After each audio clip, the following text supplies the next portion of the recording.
சர்வதேச முதலீட்டாளர்கள் மாநாட்டை ஒட்டி திருச்சியில் இருக்கும் தொழில்கள் பற்றியும் இந்த மாநாட்டின் பயனாக முதலீடுகள் அதிகரிக்கிற வாய்ப்புகள் குறித்த செய்தி தொகுப்பை தற்போது பார்க்கலாம்.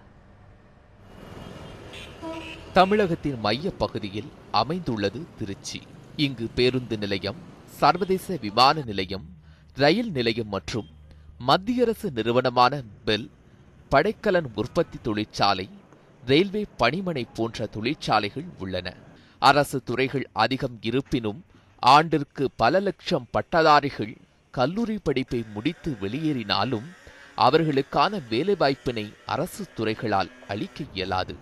தனியார் துறையில் குறிப்பாக சிறு குறு தொழில்கள் வாயிலாக இதற்கான வாய்ப்புகள் உள்ளதாக கூறுகிறார் திருச்சி மாவட்ட குறு மற்றும் சிறு தொழில் சங்க தலைவர் ராஜு ரிப்பேரோ. 1 லட்சம் கோடி இன்வெஸ்ட்மெண்ட் எதிர்பார்க்குறாங்க. இது நம்ம தமிழ்நாடு ஹிஸ்ட்ரியிலேயே இப்படி ஒரு முயற்சி நடந்ததில்லை. அதுக்கு அது முயற்சி 9-10 நடக்கிறது மட்டும் இல்லை, அதுக்கு முன்னே 6 மாதமாக அந்த ப்ரிப்பரேஷன் பயங்கரமாக பண்ணாங்க.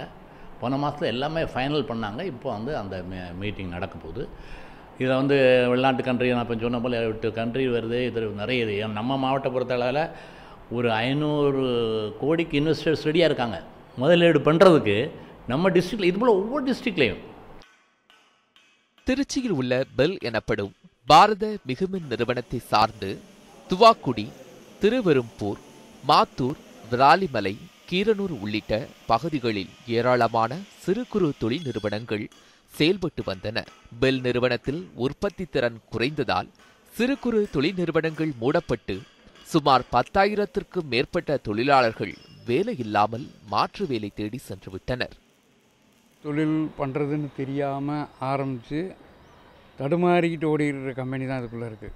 காரணம், பிஹெச்எல்லை மட்டுமே நம்பி இருந்த இந்த திருச்சி பிஹெச்எல் ஒரு சர்டன் பீரியடில் அவங்க பாலிசியை மாற்றினதுனால நிறைய தொழிலெலாம் வெளியே போயிடுச்சு.